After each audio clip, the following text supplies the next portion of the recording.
Here's a pro group and pro presentation. Are you ready? Okay, I'll be talking about the benefits of hyposensitization and allergy shocks. To say what I would say in short, so to speak, I'll talk about the clinical efficacy, whether it's better to take sublingual or subcutaneous hyposensitization, what are our goals with hyposensitization today and what are the goals tomorrow, and then I'll conclude with my final argument.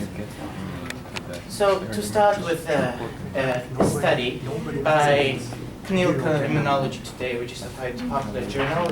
If the example is atopic dermatitis, there were 23 studies identified which use different allergens, different schedules, and different patients.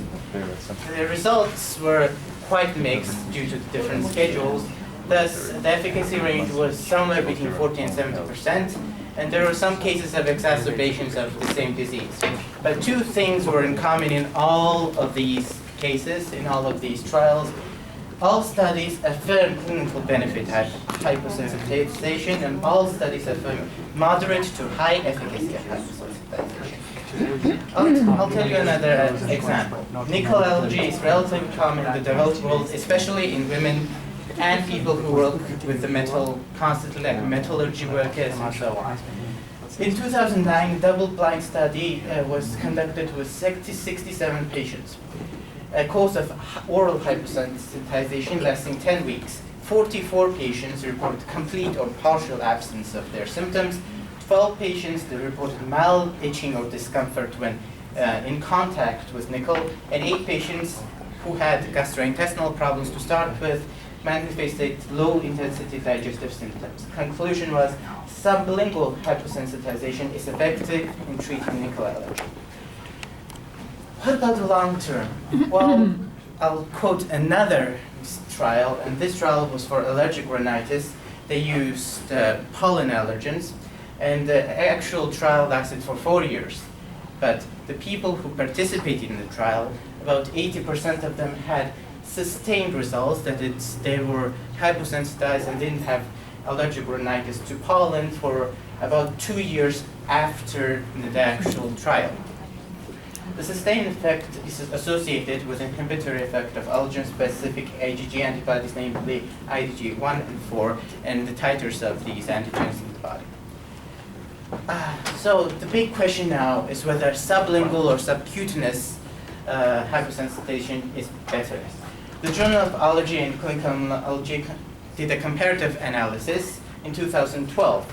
Subcutaneous demonstrated higher average scores, that is, it was more effective immediately, while sublingual immunotherapy, sublingual hyposensitization, was less effective but displayed less negative symptoms and less negative outcomes.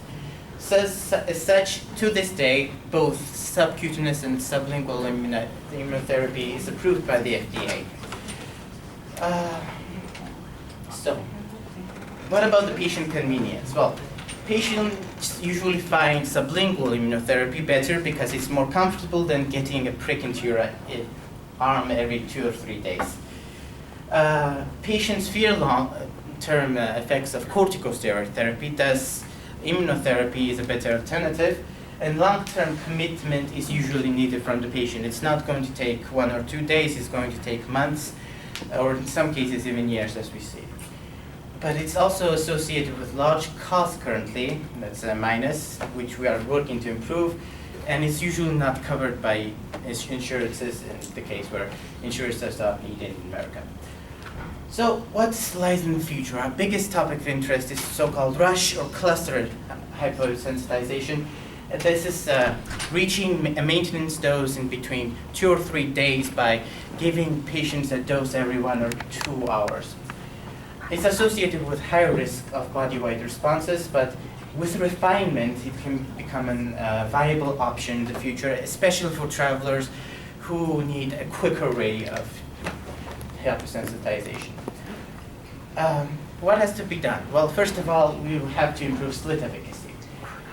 We need a better understanding of the mechanisms of desensitization, and we need to refine the rush hyposensitization to get less bad outcomes. So to close with my final argument, hyposensitization is no picnic, but is safe and it is effective today, and that is why I'm for it. And thank you for your attention. These are my source materials from different journals. Thank you very much. Okay.